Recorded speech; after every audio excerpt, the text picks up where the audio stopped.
આમ આદમી પાર્ટીની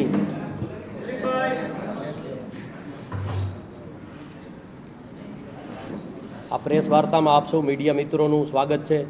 આજે આપણી વચ્ચે એક એવા વ્યક્તિ હાજર છે કે જેઓએ રાજનીતિમાં અને આપણા દેશમાં શિક્ષણની ક્રાંતિ, સરકારી શિક્ષણ કયા સ્તરનું હોવું જોઈએ એની એક એક વ્યક્તિમાં જેમણે સપનું કેવું હોવું જોઈએ એ દિલ્હી અને પંજાબમાં મોડેલ કરીને બતાવી દીધું। એવા શિક્ષણના જનક કહી શકું એવા મનીષ સિસોદિયાજી સર આપણી વચ્ચે છે, તો હું એમને જ કહીશ કે આજે બધા મીડિયાના મિત્રોને એમની વાત રાખે। बहुत धन्यवाद अजीत भाई। सभी पत्रकार मित्रों को भी नमस्कार। सब लोग ठीक होंगे उम्मीद करता हूँ। जैसा कि आप जानते हैं कि अब गुजरात में चुनाव हो रहा है नगर निगम के लिए और तालुका ज़िला पंचायत के लिए। ये चुनाव गुजरात के लिए बहुत क्रिटिकल है, बहुत इम्पोर्टेंट है।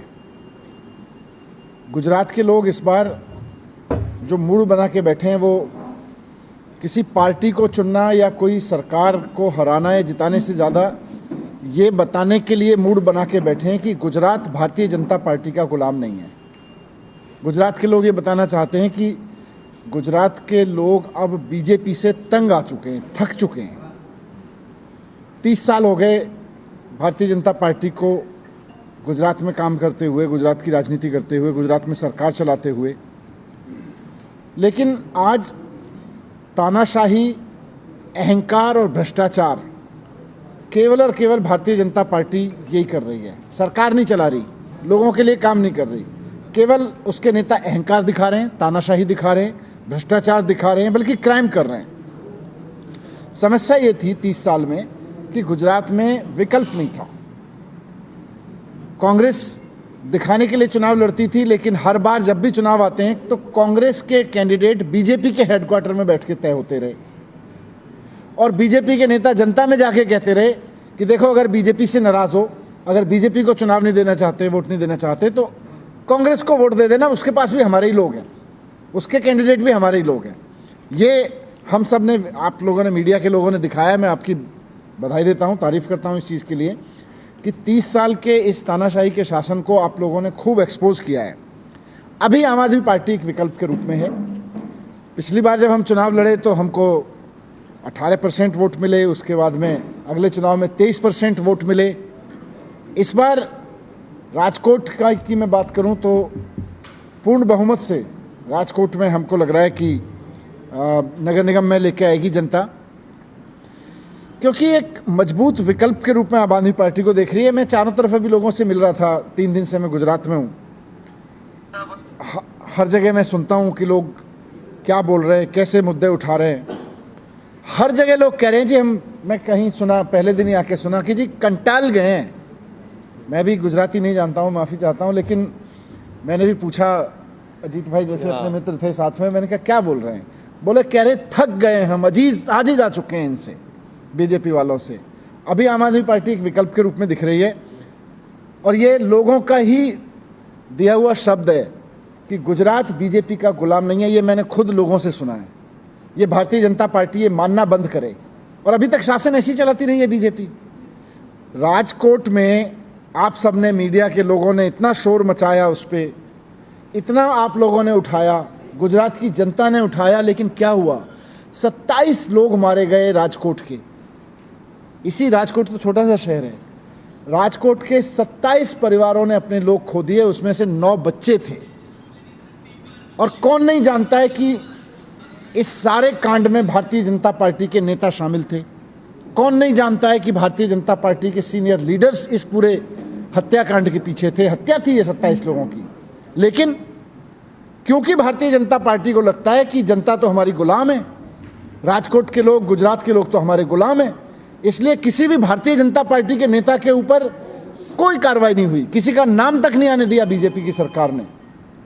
एक अफसर को फंसाया, वो भी अब आप जानते हैं, मैंने मीडिया रिपोर्ट्स में देखा, क्रिमिनल केस में नहीं, इनकम टैक्स के केस में फंसाया कि उसके पास असेट्स ज़्यादा थे। अरे 27 लोगों की हत्या हो गई, भारतीय जनता पार्टी के नेता उस हत्या में मिले हुए थे, क्योंकि बीजेपी इस मानसिकता के साथ सरकार चलाती रही है 30 साल से कि जनता तो हमारी गुलाम है, गुजरात के लोग हमारे गुलाम हैं, राजकोट के लोग हमारे गुलाम हैं। इस बार राजकोट के लोग वोट करेंगे कि हम बीजेपी के गुलाम नहीं हैं। और खाली एक कांड नहीं है, एक हत्या का नहीं है। मीडिया में ही मैंने वीडियो देखा कि भारतीय जनता पार्टी के काउंसलर लोग अपने मेहनत की कमाई से अपना घर बनाते हैं, अपनी दुकान बनाते हैं, खुलेआम पैसे मांगते हैं उनसे, क्योंकि इनकी गुलाम है जनता। तो ये तो सोचते हैं पहले नोटिस भिजवाएंगे नगर निगम से, उसके बाद में उससे पैसे लेंगे। आदमी में मकान बनाना है, दुकान बनाना है, तो उनको भारतीय जनता पार्टी वालों को पहले पैसा चढ़ा के आएगा, उसके बाद में कोई मकान बना पाएगा, उसके बाद कोई दुकान बना पाएगा। क्यों? क्योंकि बीजेपी को लगता है कि गुजरात की और राजकोट की जनता तो हमारी गुलाम है। इस गुलामी के खिलाफ इस बार जनता वोट देने वाली है। और खाली मकान बनाने में भ्रष्टाचार हो, खाली किसी गेम जोन के चलाने में क्रिमिनल एंगल हो तो एक बात है, लेकिन मैं देख रहा हूं कि गुजरात में और ख़ासतौर से राजकोट और आसपास के इलाकों में तो सरकारी स्कूलों का इतना बुरा हाल कर रखा है। वैसे तो पूरे देश में ही जहाँ जहाँ भारतीय जनता पार्टी की सरकार है, सरकारी स्कूल बंद कराती है, बर्बाद कराती है। लेकिन मैं राजकोट में बैठा हूँ, राजकोट के लोगों ने मुझे बताया कि यहाँ सरकारी स्कूलों का इतना बुरा हाल कर रखा है।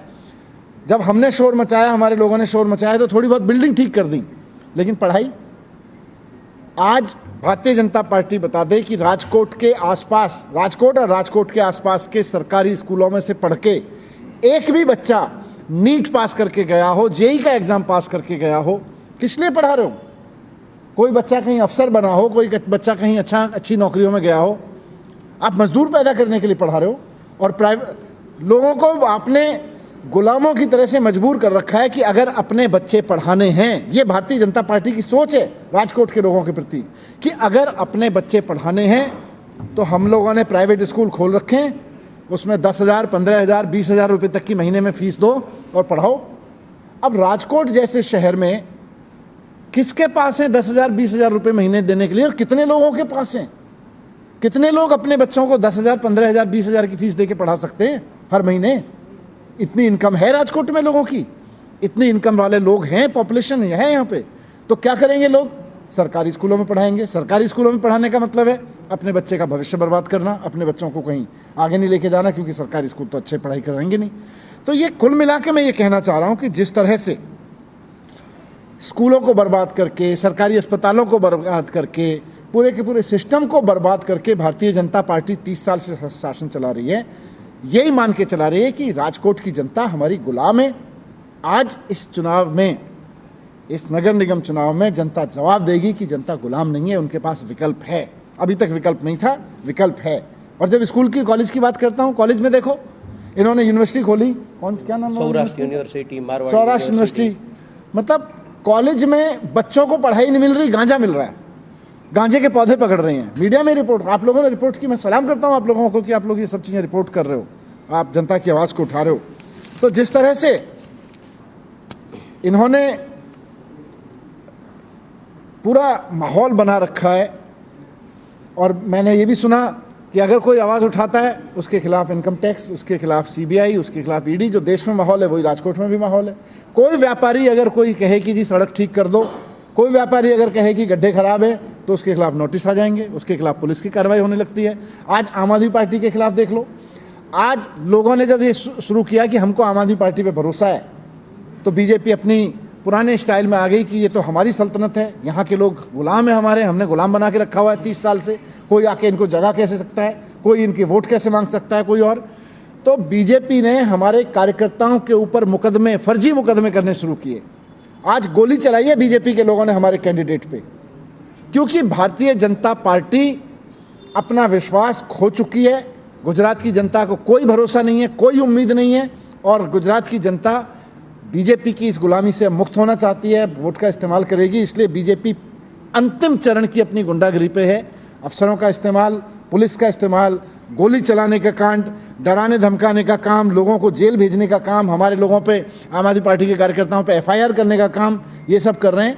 लेकिन तानाशाही का अंत होता है और गुजरात में भी होगा। मुझे बस आपकी तरफ से ही कहना था।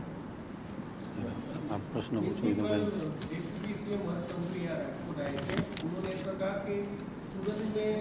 नगर निगम में जो कॉर्पोरेटर चुके गए हैं, वो लोग वहाँ पे बिल्डरों के पास, व्यापारियों के पास फंड नहीं मांग रहे हैं, क्या कहेंगे इस पर? देखिए, गुजरात में अलग अलग राज्य अलग अलग शहरों में लोगों ने आम आदमी पार्टी के कॉरपोरेटर चुने। मैंने सुना कि संघवी साहब और सी आर पाटिल साहब वहाँ कह के आए या कोई और कुछ लीडर्स की इस बार वहाँ 27 भी नहीं आने देंगे। मैंने वहाँ भी कहा था और यहाँ भी कहता हूँ कि आम आदमी पार्टी को तो छोड़िए, बीजेपी तो ये बताए कि 30 साल में किया क्या। 30 साल में राजकोट में एक स्कूल सरकारी बता दो कि जिसकी काया पलट करके वहाँ पढ़ाई अच्छी करा दी हो। इनके किसी कॉन्ट्रैक्टर को पैसा देके कोई दीवार कोई कमरा अच्छा करा दिया होगा, ये हम मानते हैं, लेकिन नहीं। लेकिन मैं बोल रहा हूं कि बीजेपी ने क्या किया है। आम आदमी पार्टी को मौका मिला विपक्ष में बैठने का। आम आदमी पार्टी के पार्षदों ने सूरत में जाके देख के आइए, स्कूल बनाए। आम आदमी पार्टी के पार्षदों ने सूरत में हॉस्पिटल में बेड बढ़वाए हैं। ये पुलिस के दम पर, ईडी सीबीआई के दम पर, गुंडागिरी के दम पे, अपने गुंडों के दम पे जनता को धमकाते हैं, आम आदमी पार्टी को धमकाते हैं, झूठे आरोप लगाते हैं, एक के बाद एक फर्जी केस बनवाते हैं। ये सब इनके पास पकड़े जाते हैं। अपने लोगों को कभी नहीं पकड़ते, हमारे लोगों को पकड़ते हैं, थोड़े दिन बाद पता चल जाता है कि झूठे केस। मांग रहे हैं वो बिल्डर को अगर बिल्डिंग बनाना हो तो आम आदमी पार्टी के कॉर्पोरेटर फिरौती मांग रहे हैं, सब बोल रहे हैं। तो कार्रवाई क्यों नहीं कर रहे? ये चुनाव में क्यों बोल रहे हो? क्यों? क्योंकि इनके खुद के कॉर्पोरेटर्स के वीडियो जनता दिखा के इनको जूते मार मार के भगा रही है, इसलिए बोल रहे हैं। वरना आम आदमी पार्टी के पास तो केस ना भी हो तब भी ये केस बना देते हैं। अब तक क्यों नहीं बनाए? ठीक है जी, मुझे पूरी उम्मीद है आप सब लोगों का साथ इस आवाज को मिलेगा। ये जनता की आवाज है। धन्यवाद, नमस्कार।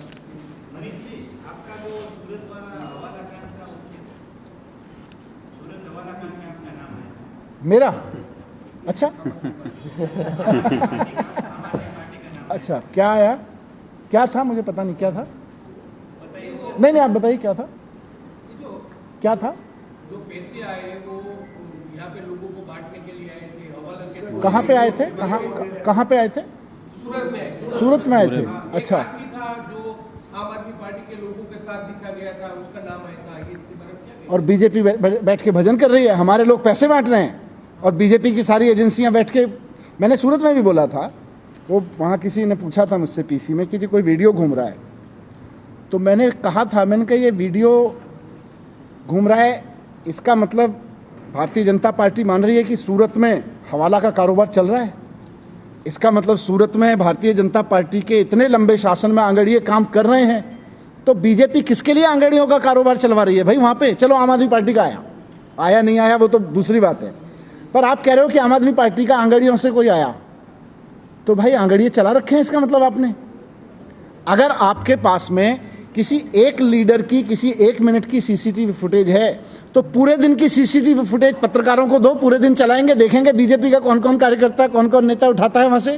पूरे महीने की सीसीटीवी फुटेज निकाल के दो। किसी अगर पुलिस को ये पता है, अगर भारतीय जनता पार्टी को ये पता है कि कोई आंगड़िया काम कर रहा है, तो सबसे पहले तो भारतीय जनता पार्टी को शर्म से डूब के मर जाना चाहिए कि उनके राज में 30 साल से गुजरात में आंगड़िया काम कर रहे हैं और ये लोग क्या भजन कर रहे थे बैठ के? झूठ बोलते हैं लोग।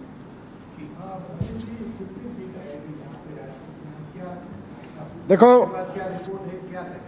जब जनता देने पे आती है तो फिर कोई रिकॉर्ड और रिपोर्ट कोई काम नहीं आता है। रिपोर्ट तो आप लोगों के पास हमसे ज़्यादा होगी। Thank you.